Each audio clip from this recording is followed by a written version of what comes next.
Scott, this is the EA8S, S meaning standard. Does that mean there's a lack of technology on this model? No, your terminology, standard, is absolutely correct. Mitsubishi look at what is standard requirements for any mold maker, die maker, or general sort of subcontract shop, and include everything into the machine control and its capability as a standard. So what's the difference between the standard and the more premium machines in the range? So the more premium machines have things like thermal displacement control. You might be looking at programmable nozzles for special carbide or PCD work, PCD adapters. But after that, that's pretty much where the segregation is. And I know if we look at this control, it looks quite complicated to control, but it's very straightforward, isn't it? It is. It's very, very easy to use. I'll give you just a small overview. So what we have here is a very simple example of a program where we've got a basic start point, end point, some tool numbers from the carousel.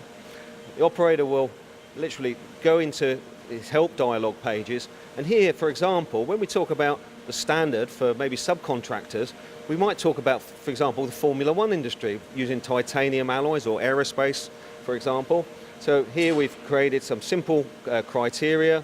We've also looked at maybe the orbit, maybe it's a titanium hexagon that we're trying to spark in. And we search and transfer that to the program. And we have a cavity using a rough and finishing electrode for titanium alloy ready to run. That all looks great, but what happens if I've got more than one component? Can we nest? Yeah, so that's often quite the case, especially as we mentioned before in the Formula One industry. We might have 5, 6 components set up on the machine. So what I can do is I can clone this particular part very simply. So now we've got 3 components using rough and finishing electrodes, and then what I can also do is I can edit the machine order and decide if I want to rough in one direction and finish in reverse. So now we've got a sequence applied to that. If I need to, I can also go back into that and I can actually switch off particular columns so that I can actually jump into a different sequence.